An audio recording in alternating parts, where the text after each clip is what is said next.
खबर नुआपड़ा जिलूर श्रीराम मंदिर रत्नमुद उत्सव अनुष्ठित। नुआपड़ा जिला सीनापाली ब्लॉक अंतर्गत गोड़ाल ठारे महाआडंबर सह श्रीराम मंदिर रत्नमुद उत्सव अनुष्ठित होईछि।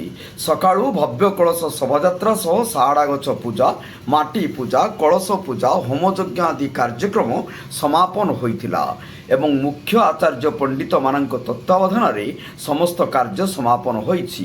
2023 मसीह एही मंदिर निर्माण होइथिबा बेले बुधवार दिन रत्नमुद कार्यक्रम अनुष्ठित हो जाइछि। एथिरे कर्ता भावे वासुदेव पटेल को सहधर्मणि कुर्तला पटेल दायित्व निर्वाह करुथबा बेले पूजक भावे प्रमोद कुमार जोशी मंत्र पाठ करिसंती। एही कार्यक्रम रे कमिटीर सभापति तपन कुमार पटेल, संपादक निखिल चंद्र पटेल, कोषाध्यक्ष कुंभर पटेल को समत सुदर्शन पटेल, पुनर्जित पटेल, सुंदर पटेल, दुर्बल पटेल, अमित पटेल, गोविंद पटेल, मुना पटेल प्रमुख सहयोग करथिले। सेहिभଳି भाବରେ बुला कुकुर कामुड़ारे 20 जन गुरुतर आहत।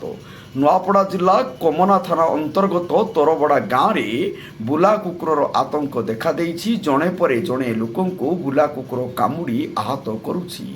तोरबड़ गाँवर 20 जनरू ऊर्ध्व लोकंकु आक्रमण करी कामुड़ुछि। तोरबड़ स्थित नवोदय विद्यालय परिसर को मध्य जाई आक्रमण करिछि। फल लोके आतंकित होई पड़िछन्ति। आखपाख गाँवर लोके तोरबड़ गाँव पर निर्भर करिथांति। कुकुर कामुड़ा भୟରେ लोके ठेंगा बाड़ी धरी नित्य व्यवहार्य जिनिष किणिबाकू आसुछन्ति। नुआपड़ारू परमेश्वर मेहरंको रिपोर्ट, जनता एक्सप्रेस।